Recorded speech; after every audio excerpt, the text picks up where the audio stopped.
What's happening, guys? Welcome back to another episode. Today, we're getting ready to start the reassembly process of the Speed 6, and that starts with a clean, prepped area ready to go. And that's what we're going to be digging into today and showing you guys the importance of prep, because the way this is right now is not the proper area and space to assemble an engine and have organization. So that is what we're going to be doing today, is organizing everything to get ready to go and showing you guys a process that, you know, I have adapted through. Not only, I've never really per se built an engine, but a process I've learned for assembling things that have a lot of moving pieces or a lot of parts that you need to put together. So we're going to go over that today. I figured this would be a great video for some of you because, you know, some of you like me are first time putting an engine together and stuff like that. So this is kind of an important piece that not a lot of people think about, and they get lost with an array of parts just everywhere, and stuff gets lost. And this is going to be more of a way to keep organized and keep track of what you're doing. So definitely strap in,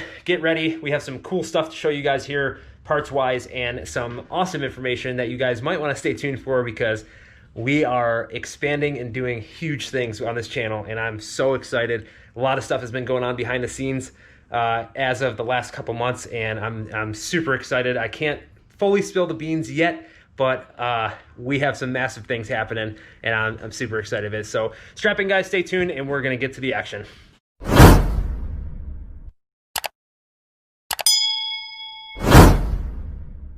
Alright, so what I'm doing right now is I had an array of just crap everywhere. So I got this metal table right here, which I will use for some stuff. And then I got the white table over here that basically what I'm going to do is organize it from bottom of motor to top of motor. And what I mean by that is like oil pan to valve cover, and then the gaskets in between. So like basically when I'm assembling the engine, I can know like, okay, hey, here's like the oil, like the balance shaft delete. Okay, I'm going to start with that. Here's the oil pump and the oil pickup, and so on and so forth, just so it creates some kind of consistency and I know where everything is at, so that, you know, I don't become a jumbled mess and I start losing stuff and wondering where stuff is, because that's when mistakes happen, because then you get frustrated and it's just not good for anybody. But got Dom here, he just showed up, and he's gonna help me kind of get everything straightened up. And, you know, me and him both feel like this is a very important, you know, step that everybody should take, because honestly, like, I was about to start slapping stuff together, and I was like, hold on, I need to get some stuff organized and straight, because there's just stuff everywhere. Worth the time to get organized. Yeah, dude. And then when we start going together, it's going to be easier. It'll end up saving you the time. Exactly. Yep. And you don't lose anything. Exactly. So we're going to kind of clean up some stuff, get organized, and then we're going to get back to you with how we have everything laid out. Yep. All right, so some of you have seen this over the last year, and some of you haven't. This is a brand new, it's like a hybrid stage 2 to stage 3 speed performance short block. The only thing that's different than the stage 3 is that this one doesn't have aftermarket sleeves, but it does have the pistons and I-beam rods and all that stuff. So it is built pretty tough, minus the sleeves, which you can push these things pretty far without, you know, cracking a stock sleeve. So I'm pretty excited. So we're gonna get this out. And I think what I'm going to do is we're going to put the block on the metal table with the bag, and then I'm going to attach the arms for the engine stand. Make it easier. And then we'll transfer it onto the stand. Because it is heavy. Yeah, it's not crazy. It's not the lightest, you know, but I've done it, you know. But sneak peek for you guys. Well, so shiny. So shiny. The surface is like so nice. Yeah. So nice. So we're gonna get, this is a keyed crank motor too, so there's no friction washers at the crank. It's literally a keyed slot, so that your crank will never, you know, you won't slip timing it at the crank at all.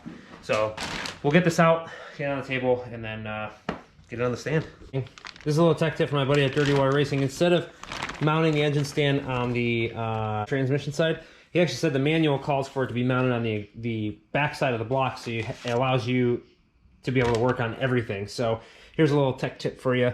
I just got 3 bolts in it right now. One here, one down here, and one here. I'm missing a bolt. I gotta grab one from work, but 3 will still hold it up. While it's like this, it'll be fine. Everything's tightened down. So we're gonna get it onto the engine stand over here, so we can show you guys the block. You need to get the bag off too. Let me get down with the bag.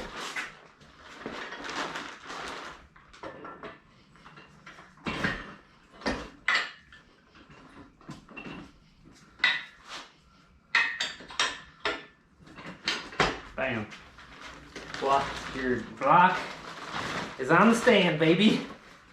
Let's go. Looking fresh. That's sick. So here you go, guys. This is a Speed Performance block, fully built. I mean, look at the rainbow, boys. Taste the rainbow. So first of all, huge shout out to Speed Performance. They built this block. This was originally supposed to be the engine for the RX-8, but we decided to go bigger and better since the Speed 6 went down. So my spare block over there is actually going to go out to them. They actually do machining in-house now, so they're going to be pressing in some new sleeves, aftermarket sleeves, and doing a whole build, but that's for another time. So this is, you know, pistons, rods, motor. It's got their custom pistons and I-beam rods, bearings, all the works. He painted everything for me, and it does have a keyed crank. So basically what we're going to do is I'll keep this covered with the bag, tie off the bag so no like moisture or anything gets in there, because you want to keep the cylinder walls nice and clean. But just wanted to show you guys it open and out here as we get ready to put it together, and I am freaking pumped. Looking sick. Sick. Just a new beginning, right, for the Red Rum 6, man. Hopefully be out taking names and hurting feelings. I'm definitely super excited for it. So first order of business, I'm gonna put this over there. We'll bag this up knowing that it's ready to go. I need to get another bolt for the stand here, just so we're 100%. And then, yeah, we'll start getting everything ready to go. I got all the gaskets and everything out here laid out, ready to go, like flywheel bolts. I got crush washers for the cams, rear main seal, all the gaskets, and then all the timing stuff here. So that is really like the odds and ends stuff. The meat and potatoes is already done. The block is already assembled. That's the hardest feat of all of it. So right. Got that. Then we got, for those of you who haven't seen it yet, our fresh cylinder head, rebuilt with all new parts, ready to go. And that bad boy will be getting ready to go on top of this sucker. I actually have brand new head studs, and this is why I want to organize, because I don't want to be doing this, you know, while right, have it all in one place. Assembling, yeah. But these are a brand new set of 625+H or 625+ head studs. So those will be going on there, courtesy of Speed Performance as well. Oh yeah, huge shout out to Killabuilt. That's their like branding with their motors. Killabuilt.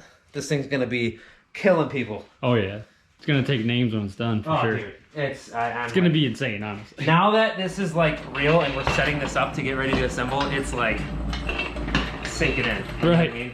I've kind of been like down in the dumps because it's been like just a mess and stuff just laying everywhere.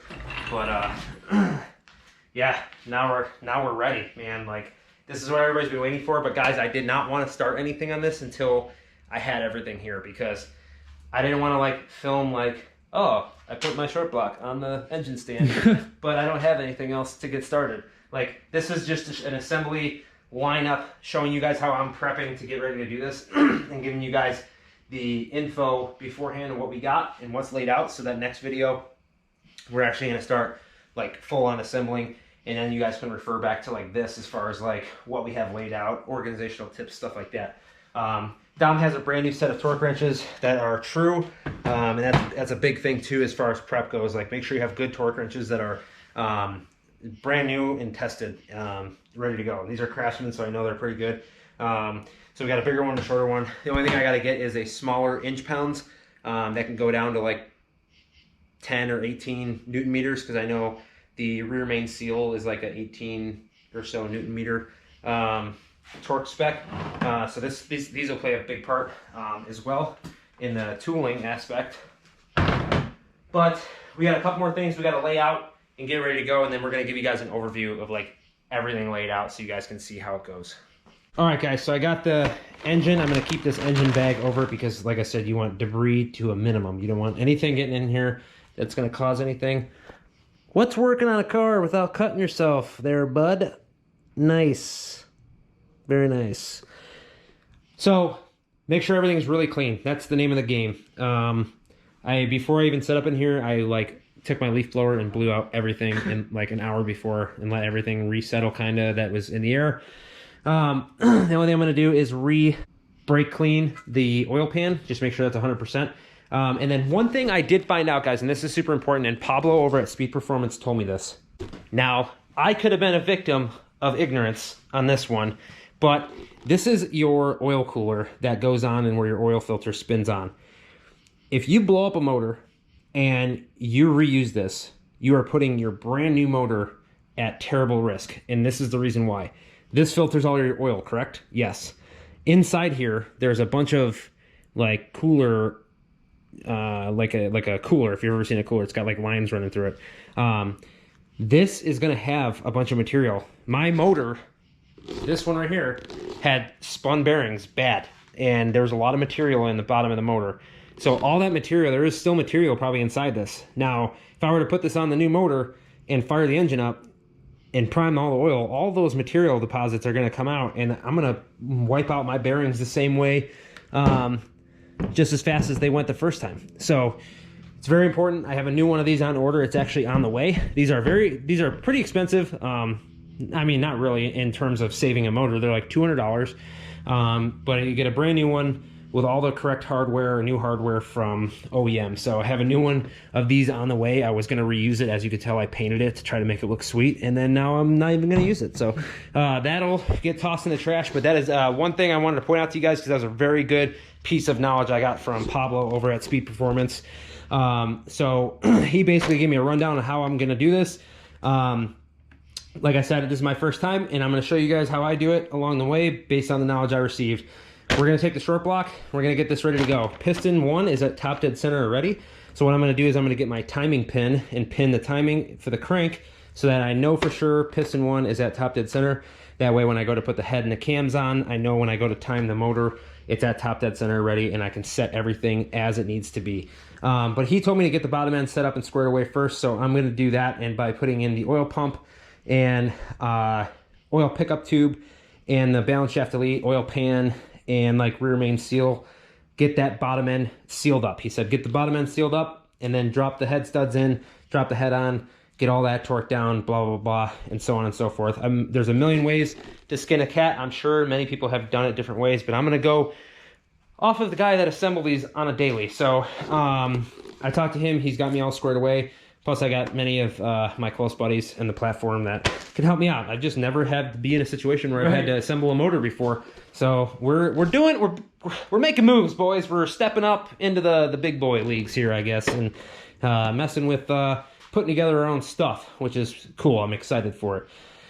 And we're gonna be ready to rip. This thing is going to hopefully pump out a whopping 700+ horsepower comfortably. That's my goal. I want this thing all-wheel drive, wheels hooking, hopefully, and hooking and booking.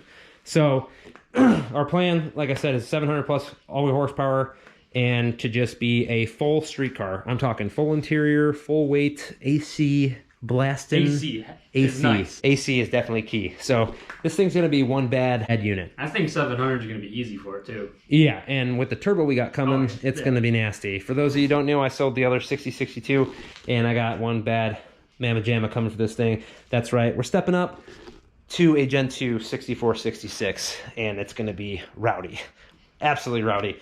I just got sold on it. I said, you know what, this car has been rough on me, so I'm gonna be rough on it. So 6466, here we come, full send, boys, and it's gonna be legit. So strap in. I hope you guys are ready. This process right here is gonna save you a lot of time and save your patience as well. So in the car I have all my accessories, my bolt-on stuff, like the intake manifold, that's all assembled already, ready to go. And I am just I will have to put the exhaust manifold on and stuff, but I have all the other accessories like the AC and stuff like that all stacked on a shelf over there. I just didn't want to clutter the table with that stuff until the engine is actually together and I start bolting on accessories and getting that stuff ready. And like I promised you guys, we will have a build, a rebuild kinda on a transfer case. I mentioned before, this is a transfer case that I just got done with. There's a transfer case over there that has 10,000 miles on it. So I'm gonna take the bearing caps, the billet caps out of this one and put it in that and just check it over, make sure it's good. That way I know it's ready to go.